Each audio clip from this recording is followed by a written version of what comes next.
दोस्तों आईपीएल के इतिहास में कम में बिकने वाले खिलाड़ी बने श्रेयस अय्यर। लेकिन जब पंजाब की टीम ने 26 करोड़ 75 लाख की बोली लगाई ना, उसके बाद श्रेयस अय्यर के आंसू नहीं रुके और उन्होंने पंजाब के नए कप्तान बनने पर जो कहा वो सुनकर आप भी शायद उन्हें सलाम कर जाएंगे। आखिरकार विराट, रोहित, धोनी, सबसे ज्यादा पैसे लेने वाले श्रेयस अय्यर क्या बोले 26 करोड़ 75 लाख में बिकने के बाद, उनके बयान का वीडियो आपको दिखाएंगे। लेकिन उससे पहले आप सभी को क्या लगता है, अय्यर को इतने पैसे मिलने भी चाहिए थे या नहीं, नीचे कमेंट कीजिएगा।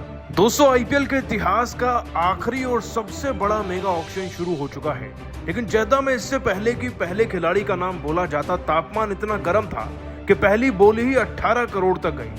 अब दोस्तों पहली बोली सबसे ज्यादा लगाने वाली पंजाब की टीम थी और जो दूसरी व इतिहास की सबसे बड़ी बोली लगी ना, वो भी पंजाब की तरफ से आई और लगता है कि इस बोली का कोई तोड़ भी नहीं निकलेगा। श्रेयस अय्यर को कप्तान बनाने के मन से पंजाब और दिल्ली कैपिटल्स की टीम जद्दा पहुंची थी, लेकिन लगता है कि पंजाब की टीम का जोर और पैसा इतना ज्यादा था कि दिल्ली को उनके सामने झुकना पड़ गया। बिडिंग वॉर इतनी तगड़ी चल रही थी कि एक वक्त पर लग रहा था कि अब शायद ऑक्शन में लात घूसे ही चलेंगे, क्योंकि शायद इतने पैसे कोई भी टीम किसी भी कप्तान के लिए नहीं खर्चने वाली थी। लेकिन श्रेयस अय्यर ने पिछला आईपीएल का सीजन जिताया था और पंजाब का मन पक्का था। उन्होंने श्रेयस अय्यर के लिए अपना भाला उठाया और 26 करोड़ 75 लाख की आखिरी बिड पेश करी, जिसके बाद वो पंजाब के कप्तान बन गए। दोस्तों ये अपने आप में एक हिस्टोरिकल नंबर है, क्योंकि आईपीएल में ये अब तक के सबसे महंगी लगाई गई बोली और सबसे महंगे खिलाड़ी हैं। लेकिन पंजाब के कप्तान बनने के बाद श्रेयस अय्यर ने कहा, फ्रेंचाइजी क्रिकेट का मतलब होता है कि आपको अपनी टीम के लिए जी जान एक कर खेलना है। मैं कोलकाता के लिए भी ऐसे ही खेला था और पंजाब में भी ऐसे ही खेलूंगा। यकीन नहीं था कि इतनी बड़ी बोली मेरे नाम पर लग जाएगी, लेकिन अब जब लगी है तो उतनी बड़ी जिम्मेदारी भी होगी। भले ही मुझे 26 करोड़ मिले हैं, लेकिन उससे ज्यादा मेरे लिए पंजाब को जिताना मायने रखता है। इस बार के सीजन में पंजाब ही जीतेगी।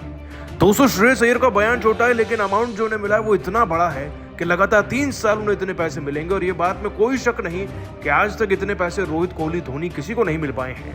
वैसे आप सभी को क्या लगता है, श्रेयस अय्यर को जरूरत से ज्यादा पैसे मिल गए या कितने मिलने चाहिए थे? नीचे कमेंट करके बताइएगा और सब्सक्राइब कीजिए हमारे चैनल को। धन्यवाद।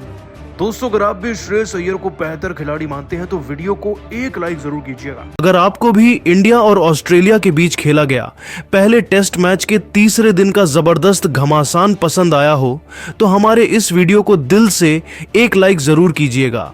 आज की वीडियो का लाइक टारगेट का है, तो वीडियो को लाइक करना बिल्कुल भी ना भूले। दोस्तों पर्थ के मैदान पर तीसरे दिन यशस्वी के शतक के आगे नतमस्तक हुआ। माइटी ऑस्ट्रेलिया तो उनके साथ मिल खुद विराट और सुंदर ने मचाया है ऐसा कोहराम कंगारुओं को घुटनों पर लाकर तोड़ दिया। उनका गुरूर लिखा है नया इतिहास। तो आखिर कैसे 3 दिनों के खेल में ही टीम इंडिया ने ऑस्ट्रेलिया को रौंद पहला टेस्ट मैच जीतने की पूरी तैयारी कर ली है। कैसे यशस्वी विराट ने अपनी तूफानी बैटिंग से रुला दिए, ऑस्ट्रेलिया को खून के आंसू बना ली 500 रनों की लीड। ये सब कुछ इंडिया ऑस्ट्रेलिया के बीच खेले गए पहले टेस्ट मैच के तीसरे दिन की पूरी हाईलाइट तो हम आपको इस वीडियो में दिखाएंगे ही। लेकिन उससे पहले आपको क्या लगता है कि राहुल, यशस्वी और विराट में कौन सबसे शानदार टेस्ट बल्लेबाज है? अपनी कीमती राय नीचे कमेंट करके जरूर बताइए। दोस्तों पर्थ के मैदान पर 3 दिनों के खेल में ही टीम इंडिया ने ऑस्ट्रेलिया की हालत खराब करके रख दी है।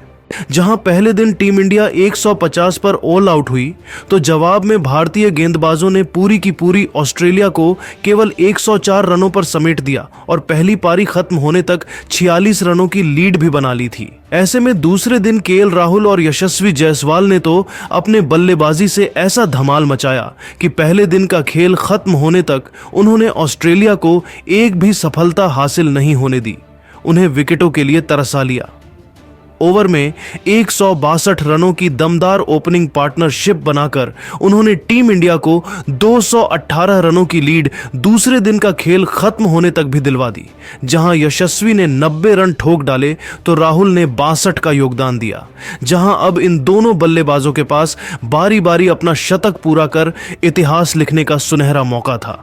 ऐसे में दोस्तों जब तीसरे दिन सूरज की पहली किरण के साथ यह महामुकाबला शुरू हुआ, तब यशस्वी और राहुल अपनी अपनी सेंचुरी पूरी करने के इरादे से मैदान में उतरे थे और आते ही इन दोनों ने सीधा गेंदबाजों पर हमला बोल दिया।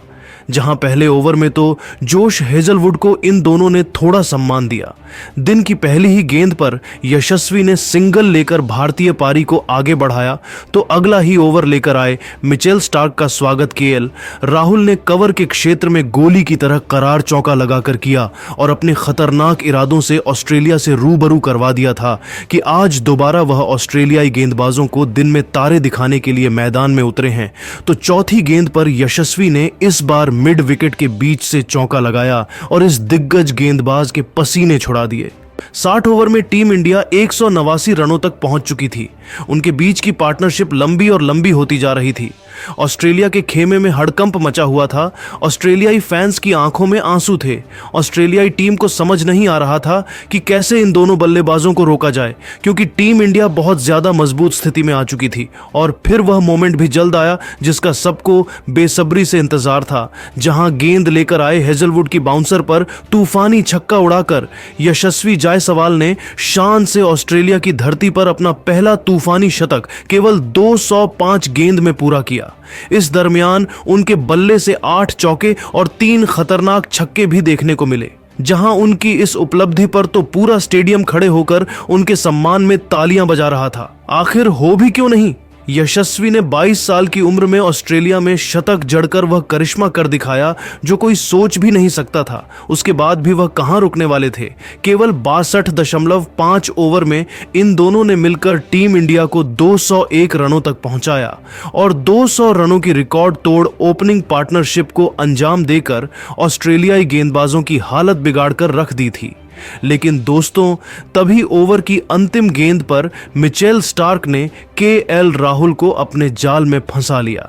जी हां, स्टार्क की गेंद राहुल के बल्ले का बाहरी किनारा लेकर सीधा विकेटकीपर एलेक्स कैरी के दस्तानों में गई और टीम इंडिया की यह महान ओपनिंग पार्टनरशिप का आखिरकार अंत हो चुका था, जहां राहुल 5 बेहतरीन चौकों की बदौलत 57 रनों की एक खूबसूरत पारी खेलकर पवेलियन लौट गए।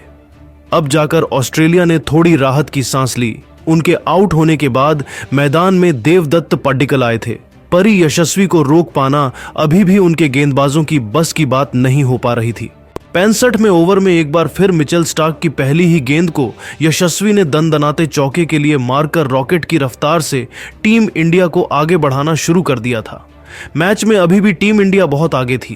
पड्डिकल ने भी आते ही चौकों की झड़ी लगनी शुरू कर दी और ऐसी बेधड़क बल्लेबाजी इन दोनों ने दिखाई कि 80 ओवर में ही टीम इंडिया को 250 रनों के पार पहुंचा दिया। एक बार फिर टीम इंडिया ने ऑस्ट्रेलिया के होश उड़ा दिए थे। मैच में वापसी का सपना सजा चुकी ऑस्ट्रेलिया की हालत बद से बदतर हो चुकी थी। अब तो यह दोनों केवल ऑस्ट्रेलिया से खिलवाड़ कर रहे थे। 81वें ओवर में पड्डिकल ने हेजलवुड को लगातार 2 चौके मारकर ऑस्ट्रेलिया को 263 रनों तक पहुंचा दिया।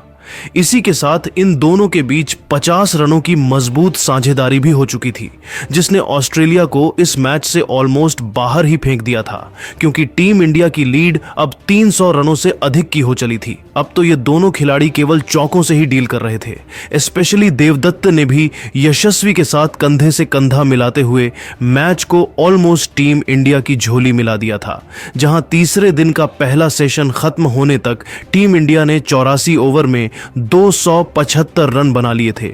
यशस्वी 141 तो देवदत्त 25 रन बनाकर नाबाद थे और टीम इंडिया की लीड इस मैच में 321 रनों की हो चुकी थी। लेकिन दोस्तों, लंच के बाद वापस आते ही दूसरे सेशन की पहली ही गेंद पर जोश हेजलवुड ने देवदत्त पड्डिकल को स्टीव स्मिथ के हाथों कैच करवाकर टीम इंडिया को दूसरा झटका दिया, जहां देवदत्त केवल 25 रन बनाकर पवेलियन लौट गए। उनके आउट होने के बाद अब मैदान में मोर्चा संभालने के लिए खुद किंग विराट कोहली आ चुके थे। लेकिन दूसरी तरफ सलाम है यशस्वी जायसवाल को, जिन्होंने 88वें ओवर में मिचेल स्टार्क की गेंद पर पहला चौका लगाया और फिर सिंगल लेकर 150 रनों का जादुई आंकड़ा भी पार कर दिया था। यह खिलाड़ी तो बुलेट ट्रेन की तरह आगे बढ़ रहा था और विराट कोहली भी उनका मजबूती से साथ दे रहे थे। सभी विराट के बल्ले की दहाड़ देखने को बेकरार थे। उन्होंने जायसवाल के साथ मिलकर 91वें ओवर में टीम इंडिया को 299 रनों तक पहुंचा दिया था। जहां यह दोनों पूरी तरीके से ऑस्ट्रेलिया के गेंदबाजों को डोमिनेट कर रहे थे। अगले ही ओवर में मिशेल मार्श की पहली ही नो गेंद पर विराट ने सिंगल लेकर टीम इंडिया को 301 रनों तक पहुंचा दिया।